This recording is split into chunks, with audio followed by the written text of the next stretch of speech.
শাকিল, একটু জানাবেন এখনকার পরিস্থিতি, উপদেষ্টা যারা অবরুদ্ধ হয়েছেন যে দুইজন, তারা কি বেরোতে পেরেছেন প্রেস সচিব সহ, এবং সার্বিক পরিস্থিতি কেমন দেখছেন?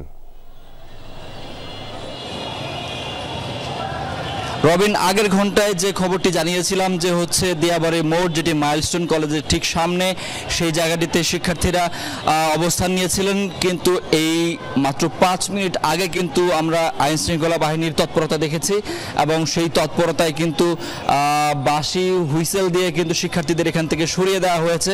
আপনি দেখতে পাচ্ছেন ক্যামেরার ফ্রেমে যে সেখানে আইনশৃঙ্খলা বাহিনীর বিপুল সংখ্যক সদস্য, তারা এই যে দিয়াবাড়ি মোড়টি পুরোটি সেটি তারা দখলে নিয়েছেন এবং সেখান থেকে শিক্ষার্থীদের সরিয়ে দিয়েছেন।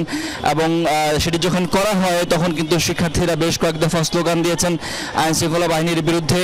এবং আমরা জানতে পেরেছি এখন পর্যন্ত দুইজন উপদেষ্টা, প্রেস সচিব সহ এই মাইলস্টোন স্কুল অ্যান্ড কলেজের ভেতরে অবরুদ্ধ অবস্থায় ছিলেন। তারা এখন পর্যন্ত সেখান থেকে বের হয়েছেন কিনা সেটি আমরা এখন পর্যন্ত নিশ্চিত নই, কারণ আমরা ভিতরে আসলে প্রবেশ করতে পারিনি, বা স্কুল অ্যান্ড কলেজের সামনেও আসলে যেতে পারেনি। সেখানে দুপুরের পর থেকেই শিক্ষার্থীদের অবস্থান ছিল এবং আইনশৃঙ্খলা বাহিনীরও অবস্থান ছিল, এবং সেখান থেকে আইনশৃঙ্খলা বাহিনী শিক্ষার্থীদের সরিয়ে দিয়েছে। এখন এই মোড়ে আসলে আর শিক্ষার্থীদের কোনো অবস্থান নেই। শিক্ষার্থীরা ছত্রভঙ্গ হয়ে নানা দিকে বিচ্ছিন্নভাবে তারা চলে গেছেন, এবং আইনশৃঙ্খলা বাহিনীর সদস্যরা এই পুরো মোড়টির সামনে তারা অবস্থান নিয়েছেন।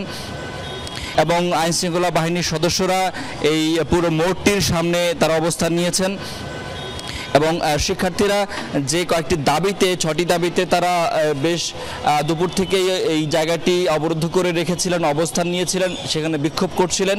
তাদের দাবিগুলো ছিল সুষ্ঠু তদন্তের মাধ্যমে নিহতদের তালিকা প্রকাশ এবং আহতদের সুচিকিৎসা, পাশাপাশি নিহত আহতদের ক্ষতিপূরণ, এবং অন্যান্য যে আরও দাবিগুলো ছিল সেই দাবিগুলো নিয়ে তারা এই সরকারের দুজন উপদেষ্টা, তাদের সঙ্গে তারা কথা বলছিলেন। এবং যদিও সরকারের পক্ষ থেকে তাদের সেই দুটি দাবি মানার বিষয়ে আশ্বাস দেওয়া হয়েছিল, কিন্তু তারপরেও শিক্ষার্থীরা বেশ কয়েক ঘন্টা ধরে এখানে অবস্থান নিয়েছিলেন। এবং শেষ পর্যন্ত পুলিশ এবং আইনশৃঙ্খলা বাহিনীর অন্যান্য সংস্থাগুলো তারা সম্মিলিতভাবে শিক্ষার্থীদের এই মোড় থেকে সরিয়ে দিয়েছে। অনেক ধন্যবাদ সহকর্মী শাকির হাসান। নিশ্চয়ই ঘটনার পরম্পরা আপনার কাছ থেকেই জানবো আমরা।